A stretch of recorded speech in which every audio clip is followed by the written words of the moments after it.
జై శ్రీరామ్. నేను మీ ధనుంజయ్. హిందూ పంచం వేదముగా ఖ్యాతిగాంచిన మహాభారతంలోని వీర యోధులు అనగానే ముందుగా అందరి మదిలో మెదిలే పేరు అభిమన్యుడు.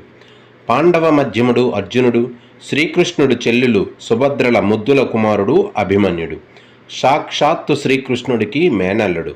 తల్లి కడుపులో ఉన్న సమయంలోనే తండ్రి నుండి అస్త్రశస్త్ర విద్యలను అభ్యసించిన జ్ఞాని. పుట్టకముందే చక్రవ్యూహంలోకి ప్రవేశించే జ్ఞానాన్ని సంపాదించాడు.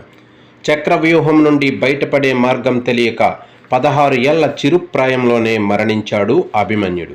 ఇలా యుద్ధంలో వీరమరణం పొందడం వెనుక కారణం ఏంటి?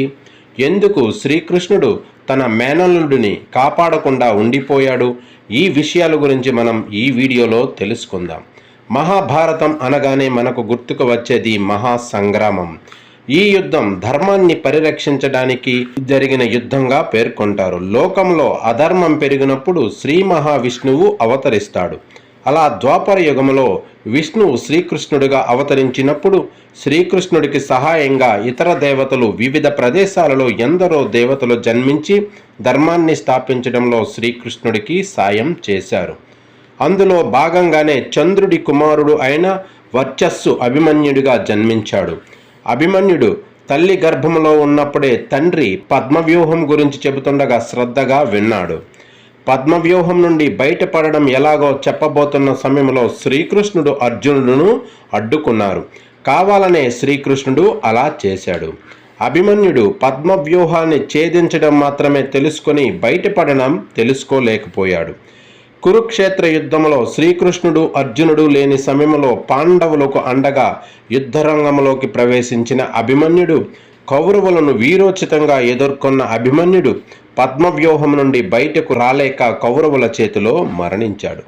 ఈ విషయాలు అన్నీ తెలిసిన శ్రీకృష్ణుడు మౌనంగా ఉండిపోయాడు. దీనికి కారణం గత జన్మలో అభిమన్యుడు చంద్రుడు కుమారుడు వర్చస్సు మానవ జన్మ అయిన అభిమన్యుడిగా తన కుమారుడును భూమిపైకి పంపే ముందే తన కుమారుడును భూమిపై 16 ఏళ్ళు మాత్రమే ఉంటాడు అని షరతు పెట్టాడు. ఆ మాట ప్రకారమే అభిమన్యుడు 16 ఏళ్లకే మరణిస్తున్న శ్రీకృష్ణుడు చూస్తుండి పోయాడు. మరో కథనం ప్రకారం అభిమన్యుడు పూర్వజన్మలో అభికాసురుడుగా చెప్పబడింది. అతను కంసునికి మంచి మిత్రుడు. కంసుని వధ తర్వాత అభికాసురుడు కృష్ణుడిపై ప్రతీకారం తీర్చుకోదలిచాడు. విషయం గ్రహించిన శ్రీకృష్ణుడు అతడిని కీటకంగా మార్చి పెట్టెలో బంధించాడు. ఒకనాడు అనుకోకుండా సుభద్ర ఆ పెట్టెను తెరిచినప్పుడు కీటకం ఆమె కడుపులోకి చేరి ప్రాణం విడుస్తుంది. అభికాసురుడు అభిమన్యుడిగా సుభద్ర కడుపున పుడతాడు. విషయం తెలిసిన శ్రీకృష్ణుడు బరువెక్కిన హృదయంతో తన మేనల్లుడి మరణానికి వేదికను సిద్ధం చేశాడు. అందుకే పద్మవ్యూహంలోకి ప్రవేశించడం మాత్రమే తెలిసిన అభిమన్యుడు మరణాన్ని కావాలనే అడ్డుకోలేదు. అర్జునుడు తన కుమారుడి మరణానికి దుఃఖిస్తున్నప్పుడు కృష్ణుడును నిందించినప్పుడు శ్రీకృష్ణుడు అతనికి అభికాసురుడు గురించి అభిమన్యుడిగా పునర్జన్మ ఎత్తిన వైనాన్ని వివరించాడు.